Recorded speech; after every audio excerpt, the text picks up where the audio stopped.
I hear something saying, ah, ah,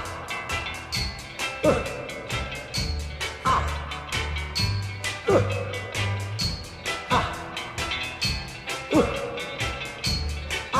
don't you know? that's the sound of the men working on the chain gang. That's the sound of the men working on the chain gang. Bonjour à tous, bienvenue dans l'émission Les mots du pouvoir. Nous sommes donc toujours au campus Média Grand Poste de l'Université de Liège. Je suis avec Jérôme Jamin, professeur de sciences politiques à l'Université de Liège, qui a 4 cours sur les élections américaines. Bonjour Véronique. Et on a un nouvel invité aujourd'hui, le professeur Marco Martinello, qui est directeur de recherche au Fonds de recherche scientifique, le FNRS, et directeur du Centre d'études de l'ethnicité et des migrations, le CEDIEM, à l'Université de Liège. Bonjour. Alors aujourd'hui, nous allons parler de l'Amérique post-raciale, le passé d'une illusion. D'abord, je me retourne vers toi. Qu'est-ce qu'on a voulu mettre derrière ce titre ? Alors, chère Véronique, cher Marco, pourquoi ce titre à certains égards provocateur, quoique, depuis la réélection de Donald Trump qui devait partir en prison et qui finalement rentre à la Maison-Blanche, la question paraît de plus en plus pertinente. Marco, est-ce que nous n'avons pas été, entre 2008 et 2016, bercés par une illusion qui consiste à penser que parce qu'un Afro-Américain arrive à la Maison-Blanche, ça veut dire que désormais tout est possible, et si tout est possible, notamment quelqu'un qui est susceptible de subir des discriminations, quelqu'un qui est susceptible de subir des violences policières et autres, fait carrière, une belle carrière, arrive avec tout son charisme, Barack Obama, un personnage extrêmement charismatique, à la Maison-Blanche, et donc, quelque part, l'illusion, ce serait tout est réglé, tout va mieux, la vieille histoire raciste des États-Unis fait un pas vers une sorte d'intégration radicale où on a un Afro-Américain à la Maison-Blanche. Est-ce que finalement, quand on voit où on en est aujourd'hui, c'est une question très très large qui va être alimentée par de nombreuses sous-questions, mais je la pose comme ça pour commencer.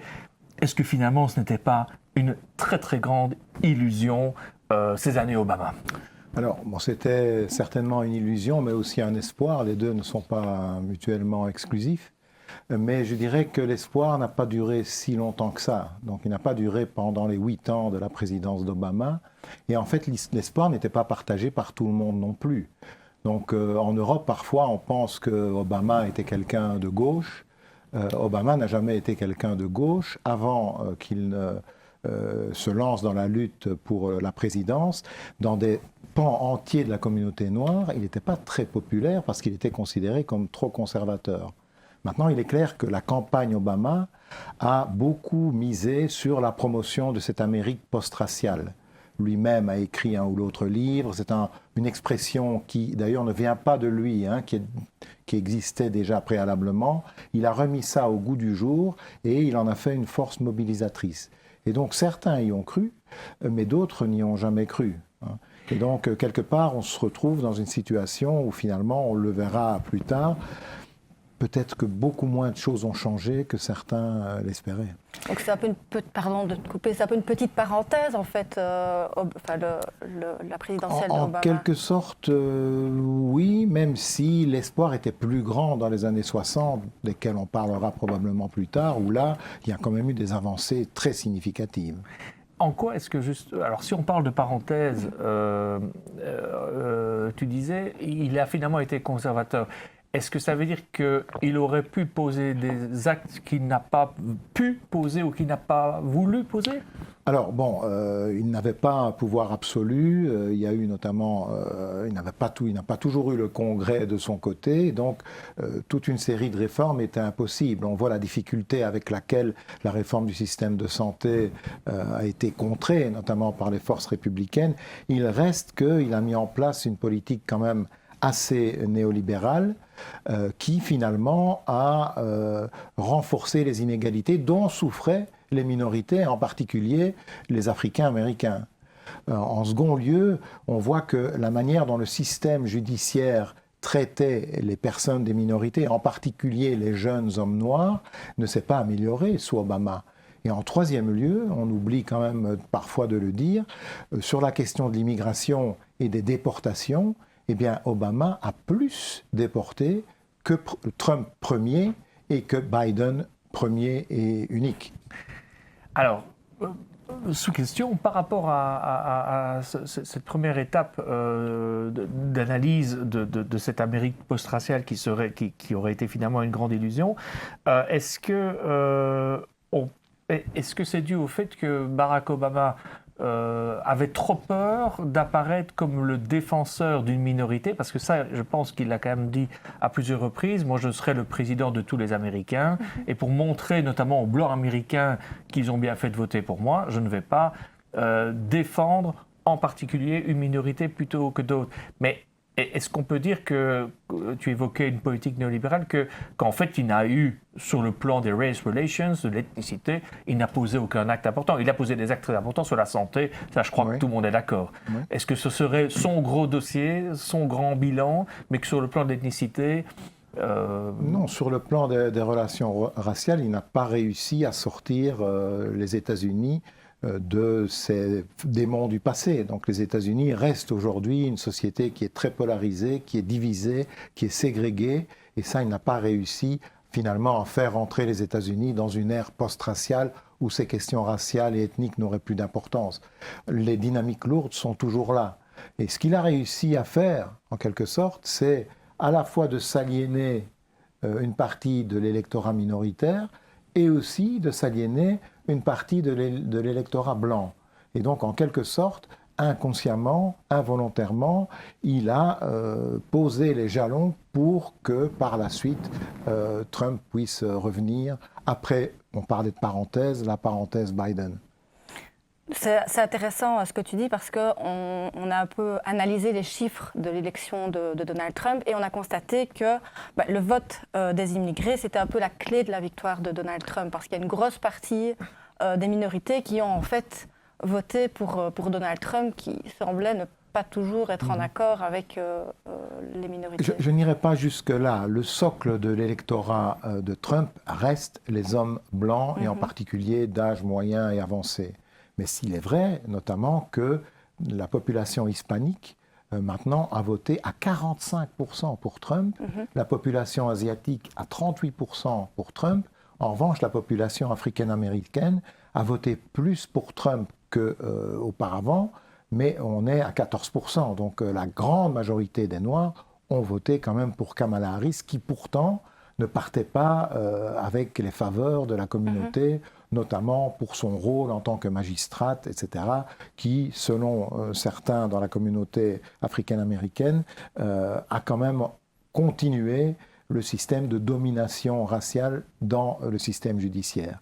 Mais il est vrai que ces changements sont importants et qu'on ne peut pas dire aujourd'hui que le Parti démocrate est le parti des minorités. On ne peut plus le dire. On l'a pensé pendant longtemps.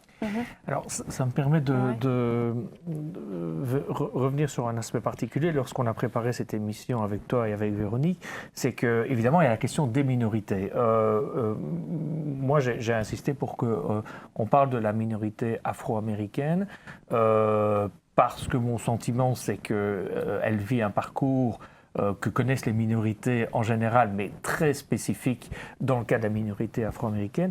Et donc, c'est pour ça on en parlait tout à l'heure, 3 figures derrière nous qui évoquent essentiellement une minorité. Donc, tu nous confirmes que...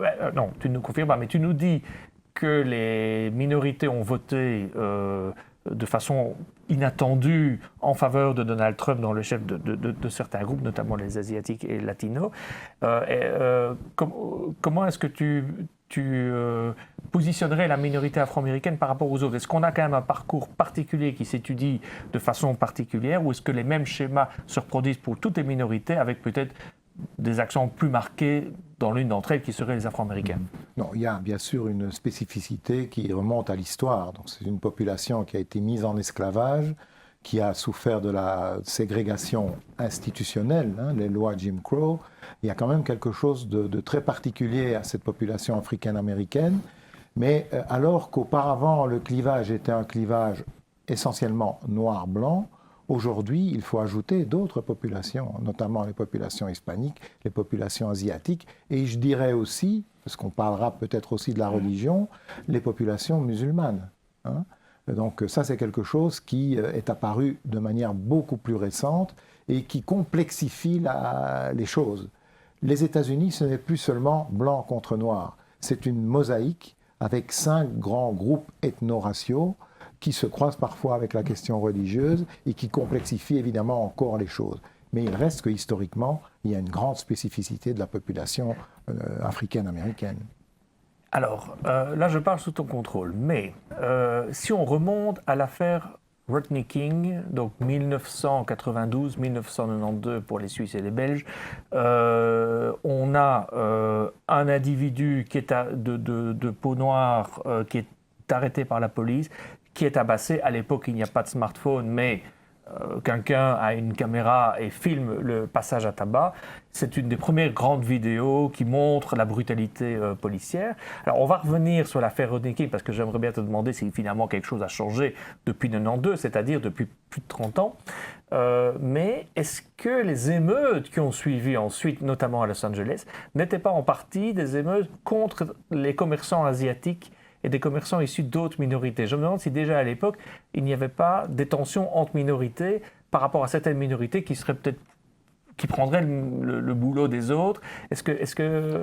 Non, c'est clair que les violences de Los Angeles en 92, on voit clairement que parmi les victimes, il y a d'abord les Africains-Américains, mais il y a aussi les commerçants, dont beaucoup de Coréens, dans ces quartiers-là, qui, en quelque sorte, de l'avis de certaines personnes de la communauté africaine-américaine, alors qu'elles sont arrivées plus tard, elles nous ont dépassés. C'est ça. Voilà. Donc il y a ça. C'est quelque chose qu'on voit déjà dans les années 80. Si vous vous souvenez tous les deux du film de Spike Lee, Do the Right Thing, qui se passe dans un quartier de Brooklyn où il y a une pizzeria tenue par des Italo-Américains, dont la clientèle est essentiellement noire, on va voir qu'il y a des tensions énormes qui vont se développer entre les Africains-Américains, cette pizzeria, mais aussi le commerçant coréen, les habitants portoricains et un pauvre habitant d'origine irlandaise qui a encore sa belle maison dans le quartier. Donc ce sont des choses qui sont déjà là et qui montrent déjà la complexification dont je parlais tout à l'heure. Oui. Du coup, ça me permet peut-être de rebondir sur cet aspect-là. Avec actuellement, il n'y a pas si longtemps, il y a eu l'affaire de George Floyd. Est-ce qu'on peut faire une comparaison? Qu'est-ce qui a changé par rapport à il y a 30 ans? On est sur les mêmes... Alors, je crois que fondamentalement, en tout cas en ce qui concerne les attitudes de la police à l'égard des personnes noires, en particulier des jeunes hommes, en ce qui concerne le traitement qui leur est réservé par le système judiciaire, bien peu a changé. Et donc, on a parlé de Rodney King en 92, on a vu l'ampleur du phénomène et du regard du monde entier. Tu parles maintenant de George Floyd, mais entre-temps, tous les jours, il y a des violences policières. Tous les jours, il y a des comportements particuliers. Et on sait, ça a été documenté, que, par exemple, si vous prenez les jeunes hommes noirs qui n'ont pas fait d'études supérieures, près de 70% connaissent un jour ou l'autre la prison. C'est quand même assez effarant. On sait aussi que lorsqu'il y a un délit, les peines qui sont demandées et exécutées pour des hommes noirs, largement supérieures à celles qui sont demandées pour les mêmes faits pour un homme blanc. Donc tout ça, ça préexistait à Obama et ça continue à être la réalité aujourd'hui. Peut-être juste avant qu'on parle justement de ce passé, peut-être revenir sur, à un moment donné, tu as évoqué un peu le soutien des évangéliques, la question religieuse. Peut-être juste un peu nous dire pourquoi est-ce qu'on a aussi un électorat qui est un poids religieux, qui soutient Donald Trump, qui pourtant, on sait bien, et ça peut-être que tu peux aussi recontextualiser, Donald Trump qui n'est pas toujours dans les préceptes des courants religieux et qui est pourtant... Pour le dire autrement, Oui, comment est-ce voilà. que Donald Trump, avec T'as les son mots plus comportement... Non, mais on a décidé qu'on serait complémentaires. Comment est-ce que Donald Trump, machiste, sexiste, raciste, arrogant, etc., parvient à capter des latinos, parvient à capter des asiatiques, on a eu des débuts de réponse, parvient à capter des afro-américains, même si on n'a pas parlé du taux de participation. Il faut peut-être voir aussi si jamais ils ont simplement décidé de ne pas voter. Et en plus, ils captent des religieux sans avoir une vie très religieuse. Je ne veux pas le juger, mais il ne se comporte pas comme un moine. Donc là, il y a une énigme. Oui, ben, la question est de savoir si c'est lui qui capte les religieux ou si ce ne sont pas les religions qui l'ont capté. Dans le sens où cet électorat évangélique est extrêmement important depuis longtemps. On sait que politique et religion aux États-Unis, c'est une longue histoire. Hein, mais aujourd'hui, cet électorat, notamment les évangélistes pro-sionistes, peuvent arriver à pratiquement 30% de l'électorat. Et les fenêtres d'opportunité sont là, et ils avaient besoin d'un relais puissant, notamment à la Maison-Blanche, et donc en quelque sorte, ils ont transformé Trump en l'intermédiaire entre eux et Dieu, pour préparer le retour de Jésus sur Terre. Alors en fait, ce que fait Donald Trump, et ça c'est quelque chose qu'on comprend parfois assez mal d'Europe, les gens n'accordent aucune importance à cela. Donc vous parlez avec des électeurs de Trump, vous pouvez leur expliquer, oui, mais il a quand même des comportements bizarres avec les femmes, etc., des agressions sexuelles. On dit non, mais ça, c'est Biden qui dit ça, mais en réalité, il n'a jamais rien fait de tout ça. Donc n'oublions pas qu'on est dans une ère de post-vérité où les faits, finalement, comptent peu.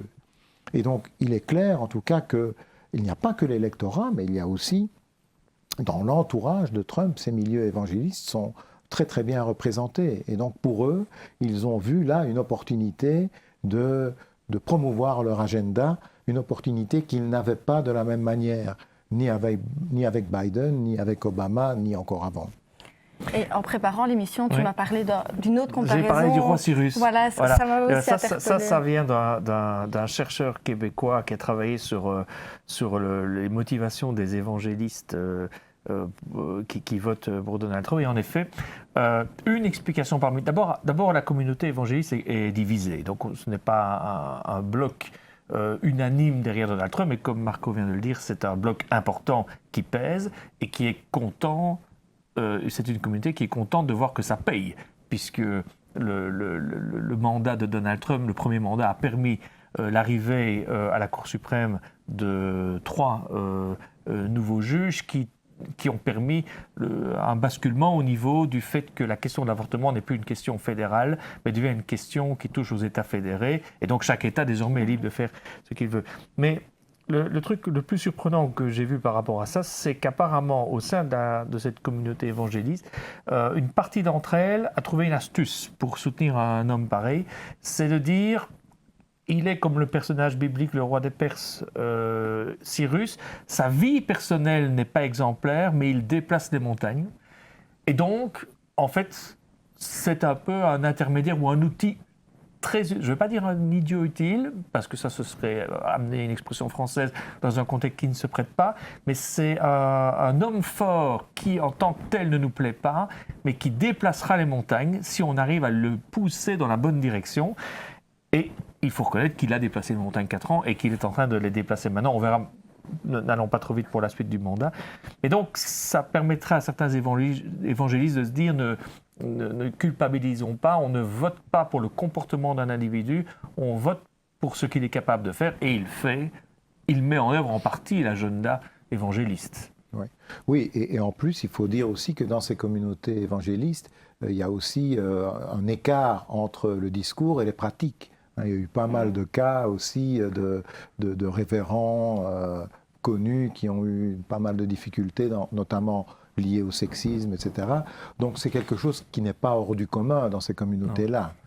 Alors c'est pas la seule religion où on voit des choses de ce type-là.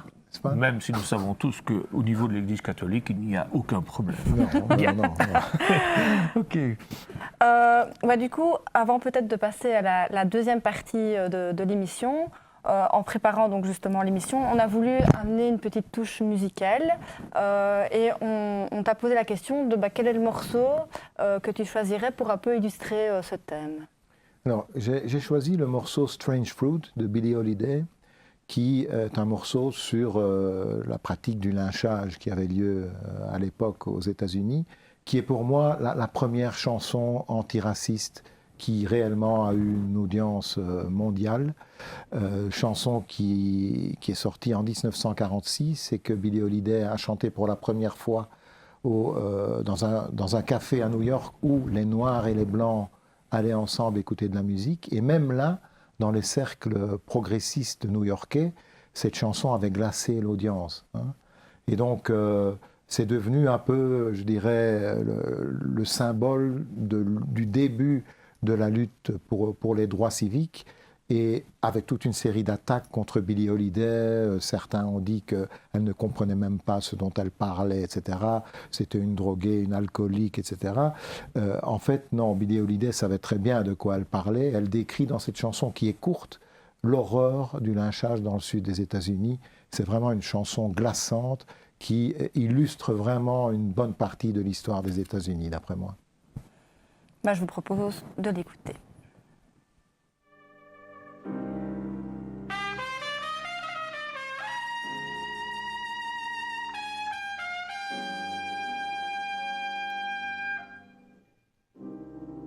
Southern trees bear a strange fruit, blood on the leaves and blood at the root, black bodies swinging in the southern breeze. Strange fruit hanging from the poplar trees.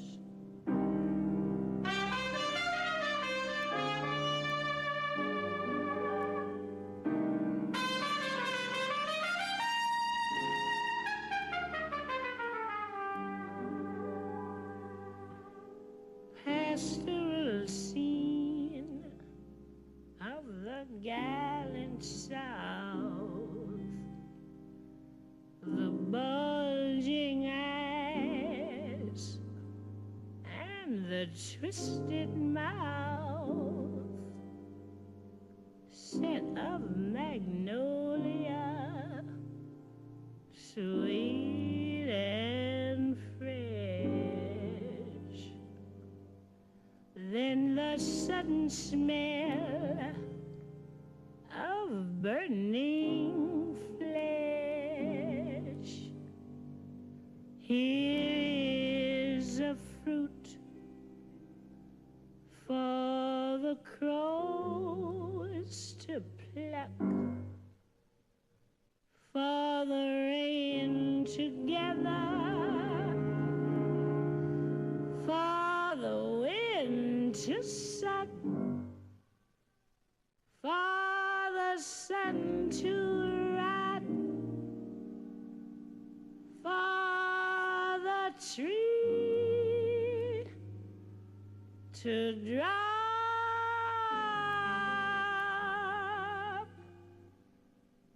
Here's a strange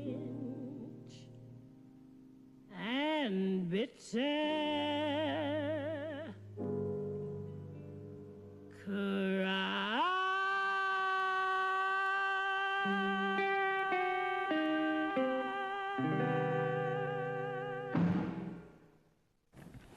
Merci pour ce choix musical. Du coup, on passe à la deuxième partie de l'émission et donc on revient un petit peu au-dessus de notre titre sur ces trois personnages. D'abord, c'est qui ces trois personnages? Est-ce que tu peux peut-être évidemment nous l'expliquer? Et aussi, pourquoi le choix de ces personnages? Ce sont trois personnages vraiment centraux dans la lutte des Noirs pour l'égalité. Martin Luther King, c'est un pasteur. Donc qui lui était en faveur d'une lutte pacifique Et il avait déjà un rêve d'une Amérique post-raciale, puisque son souhait, c'était que les personnes soient jugées sur leur comportement et pas sur la couleur de leur peau ou sur d'autres critères. Un des grands artisans du mouvement pour les droits civiques des années 60. Au milieu, Rosa Parks, une femme d'une grande puissance qui a été la première à s'asseoir là où on ne pouvait pas s'asseoir, dans un bus, puisque dans les bus, sous Jim Crow, les Blancs pouvaient s'installer à l'avant du bus et les Noirs devaient aller derrière et rester debout s'il n'y avait pas de place. Elle a décidé de s'asseoir et finalement elle a fait plier, elle a vraiment transformé les choses dans les années 50, donc à une époque où rien n'est gagné du tout.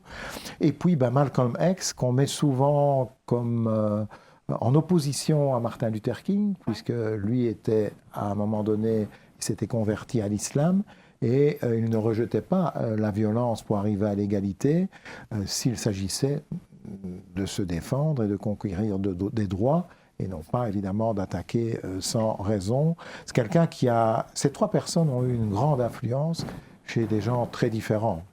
Et jusqu'à aujourd'hui, à la fois dans la communauté noire américaine, mais aussi dans la jeunesse qui n'est pas noire américaine, aux États-Unis et ailleurs, on voit que même en Europe, lorsque le mouvement Black Lives Matter s'est développé, notamment en France et en Belgique, ces personnalités ont encore un écho aujourd'hui par leur lutte et leur engagement. Ce sont vraiment des personnes qui ont beaucoup compté pour la marche très difficile vers l'égalité et la déségrégation. Merci. Merci. Est-ce que, pour ceux qui nous regardent, est-ce qu'on peut considérer que si on veut comprendre ce qui se passe aujourd'hui, on peut se contenter de démarrer à la Deuxième Guerre mondiale à partir de 1945, parce qu'on a dû faire des choix. Comme je l'ai évoqué tout à l'heure, moi je tenais à ce qu'on ait un focus plus fort sur les Afro-Américains qui, à mes yeux, vivent un parcours spécifique et singulier par rapport à d'autres minorités. Mais il fallait aussi qu'on se situe un peu dans le temps, donc on s'est dit on va partir de la Seconde Guerre mondiale. Est-ce que ça te parle ou est-ce que tu considères qu'en fait il y a des éléments dans les années 30, aux années 20 qui sont tout aussi déterminants que la marche pour les droits civils, etc., qui suivront la Seconde Guerre mondiale? Alors, je crois qu'on peut et on doit le faire, mais il faut rappeler quand même que ce qui est en jeu d'abord, c'est la colonisation des États-Unis par nos ancêtres européens, et c'est la mise en place de l'esclavage. Donc on a encore aujourd'hui, on paye encore cet héritage-là, mais je crois que ça a du sens de partir pour ce type de programme de la fin de la Deuxième Guerre mondiale, parce que nous sommes encore là en plein système de ségrégation, qui est l'héritier en quelque sorte de l'esclavagisme. Et donc, oui, les années d'après-guerre, et en particulier les années 50, vont être cruciales. Donc ça a beaucoup de sens de retracer un peu cette histoire-là. C'est un peu le début du combat, en fait. C'est le moment aussi où les Afro-Américains se mettent en groupe, s'assemblent. Il y a un peu ces héros, enfin, ces trois personnages qui sont... oui, c'est le moment où la lutte va acquérir vraiment une dimension nationale. C'est ça. Des personnalités qui ont lutté contre le racisme, il y en a eu plein auparavant, à commencer par Frédéric Douglass et d'autres, il y en a eu. Mais là, on est vraiment vers une tentative de construction d'un mouvement à l'échelle nationale, avec toutes les difficultés que ça suppose, parce qu'il n'est pas facile de mobiliser des populations qui ne se connaissent pas. C'est un énorme pays. La réalité de New York n'est pas la même que celle de Louisiane ou de Californie. Et donc, ces personnes vont finalement essayer et réussir jusqu'à un certain point à former vraiment un mouvement d'une grande ampleur, avec aussi des alliés dans la population blanche, et notamment parmi la population juive aussi. Alors, on est souvent tenté de s'attacher, de s'agripper, de se rattraper, de se rassurer en pensant à l'âge d'or. Et par rapport au combat des Afro-Américains pour l'égalité, parce que tu viens d'évoquer le fait que la ségrégation, n'était pas terminé. Il faut peut-être d'ailleurs un peu voir ce que tu entends par là, puisqu'il y a quand même des lois qui interdisent la ségrégation, mais ça n'empêche pas l'existence de discrimination, de racisme dans les faits, où bon, ce sont des choses peut-être moins visibles ou invisibles, je ne sais pas. Donc ça, c'est un élément sur lequel il faudra revenir aussi. Mais est-ce que les combats des années 60 étaient des combats plus politiques, plus militants et peut-être plus efficaces ou pas, parce que ça a aussi fait beaucoup plus peur aux Blancs. La répression de ces mouvements donne l'impression que ça faisait beaucoup plus peur par le passé qu'aujourd'hui. Aujourd'hui, quand l'assassinat, ou je ne sais pas comment on l'appelle, le meurtre de George Floyd, étouffé par le policier Derek Chauvin, il a suscité des réactions, mais je n'ai pas eu l'impression que les Blancs américains avaient peur d'une sorte de révolution, alors qu'à l'époque des Black Panthers, de Nation of Islam, etc., ça semblait plus costaud, plus fort. Est-ce que c'était vraiment le cas ou pas? Et en fait, on héroïse, comme tu me l'as dit en préparant cette émission, le passé. Alors, bon, moi je pense que ce sont des héros, mais ça ne veut pas dire nécessairement qu'ils aient tout résolu. Les années 60, c'est quand même une période très particulière, puisqu'il y a le mouvement pour les droits civiques, mais il y a aussi le refus de la société de la part de jeunes blancs, notamment des classes moyennes et supérieures. C'est l'époque des hippies, c'est l'époque de Woodstock, c'est l'époque de... Et là, il y a quand même beaucoup d'alliances qui vont se créer. Et donc, l'establishment blanc n'a pas peur que des Noirs, a aussi peur des jeunes blancs, en fait, des enfants, hein, de leurs enfants. Donc c'est une époque quand même où on pense que la révolution, quel que soit le sens qu'on donne à cette expression-là, peut se produire. Et donc c'est vrai que ça crée toute une série de résistances. Mais bon, c'est un âge d'or de quelle manière ? Parce qu'il y a quand même des législations qui vont être passées entre 1954 et 1968 qui vont mettre un terme au système Jim Crow, c'est-à-dire aux lois de ségrégation raciale qui donnent des droits différents aux Blancs et aux Noirs dans tous les domaines de la vie sociale. Et donc ça, en 68, c'est fini, sur papier, évidemment. Et donc, il y a ces législations qui commencent en 54. Il y a le Civil Rights Act de 64, Voting Rights Act de 65, deuxième Civil Rights Act de 1968. Et là, sur papier, il y a égalité. Bon, on sait tous que c'est sur papier. Dans la réalité, les choses n'ont pas beaucoup changé, mais quand même, maintenant, le droit est du côté plutôt des populations minorisées. Donc pour moi, dans ce sens-là, c'est révolutionnaire. En revanche, ce qu'il serait faux de penser, c'est que tout a été génial, tout le monde se mettait ensemble comme ça, et il y avait ce grand mouvement. Non, c'est compliqué. Il y avait beaucoup de rivalités, beaucoup de difficultés à mettre ensemble des gens du Nord, des gens du Sud, qui ne partageaient pas nécessairement les mêmes réalités. Et donc ça a été une marche très très très difficile qui maintenant est très très différente. On peut difficilement comparer le mouvement pour les droits civiques des années 50 et 60 à Black Lives Matter de 2020, qui a commencé avant, hein, il faut le dire. Le monde a quand même changé, la manière de faire politique, de la politique a changé, les formes de mobilisation ont changé, mais dans les deux cas, il y a une remise en question quand même d'un ordre qui est considéré comme étant profondément discriminatoire et inégalitaire.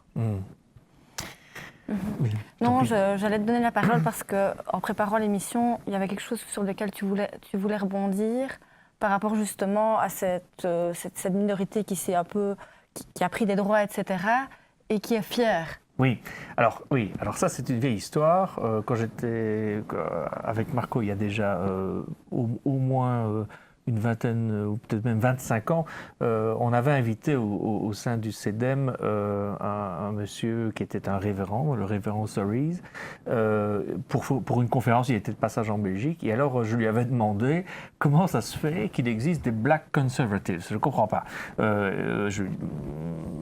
On ne peut pas être en même temps noir et en même temps conservateur, alors que les conservateurs s'opposent aux politiques d'affirmative action, de discrimination positive, de lutte contre le racisme et tout. Et il avait expliqué que Je pense, hein, ça remonte. Mais je pense qu'il avait expliqué que ces gens-là estimaient que c'était humiliant de devoir se faire aider par de la discrimination positive pour réussir, alors qu'en tant que Noirs, comme le dit d'ailleurs Malcolm X dans certains discours, nous sommes non seulement égaux, voire supérieurs. Bon, et donc on n'a pas à rougir ou à être gêné, etc. Et donc là, je voudrais faire peut-être un lien entre la partie 2, où on parle du passé, et le présent, et notamment le vote trumpiste, dans le chef des minorités. Comment est-ce que tu vois le fait que c'est bien beau pour le Parti démocrate de dire nous sommes là pour aider les minorités, nous défendons les LGBT, nous dégageons des budgets pour les plus pauvres, etc. Mais est-ce que ça marche aussi pour Donald Trump de dire vous êtes, vous méritez, si vous travaillez, vous êtes méritant, donc ça marchera et vous n'avez pas besoin d'aide parce que vous êtes nos égaux. Comment est-ce que tu vois cet aspect-là? À nouveau, c'est très très compliqué, mais il y a toujours eu... je pense que l'erreur, c'est de considérer que parce que certains l'ont fait, parce qu'on est noir ou immigré, on va nécessairement être progressiste. Ce n'est pas du tout le cas. On le voit aussi dans la politique européenne, et on le voit dans le soutien notamment des hispaniques à Trump. Il y a une frange de cette communauté qui est extrêmement conservative, notamment sur, conservatrice plutôt, notamment sur des questions morales, la question de l'avortement, etc., etc.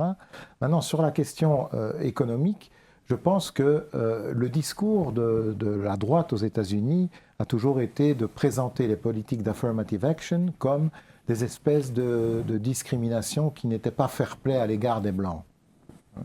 Et donc, les personnes qui constituaient la classe moyenne et supérieure dans les minorités ont toujours parfois senti le besoin de rejeter ça et de ne pas donner à penser que s'ils étaient arrivés dans telle position, c'est à cause de ces politiques-là, que c'est finalement leur mérite qui les a mis dans cette situation-là.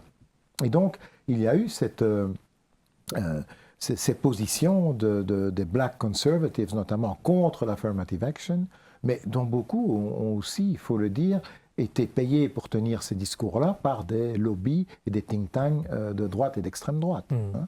Et donc, nous sommes aux États-Unis, il y a toute une série de jeux très complexes qui entrent en ligne de compte. Maintenant, ce qui est clair aujourd'hui, c'est que, en termes d'accès aux ressources économiques, il reste quand même un gap extrêmement important entre les Blancs et les Noirs. Hein.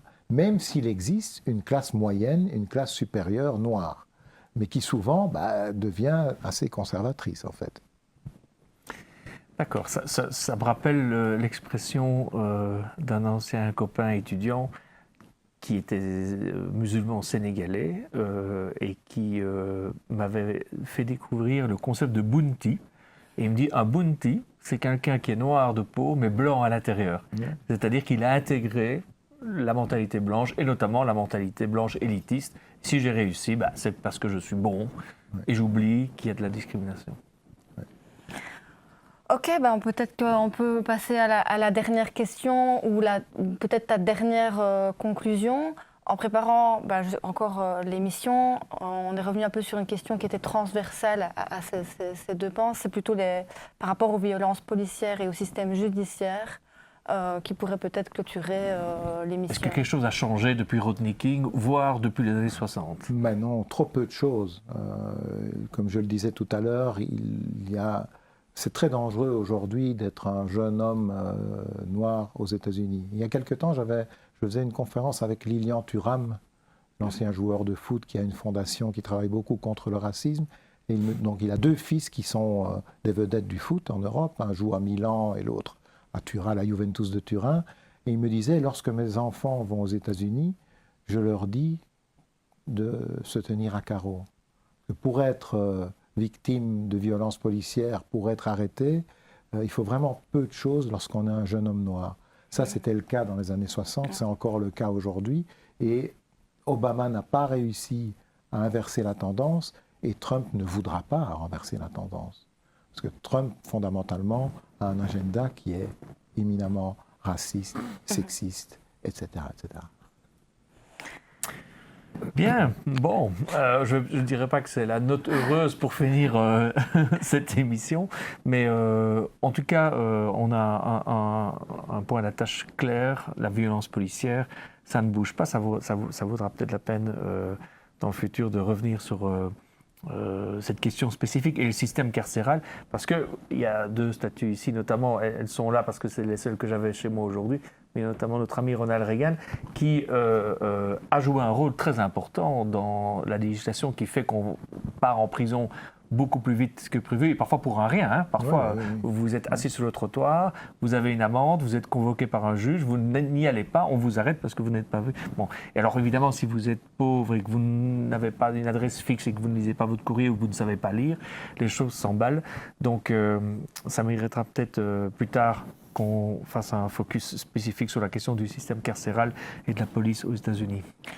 Mais on va s'arrêter évidemment aujourd'hui pour cette émission sur cette thématique. Et ben, je tiens encore à vous remercier, à te remercier évidemment aussi. Merci Marco, à merci bientôt. Véronique.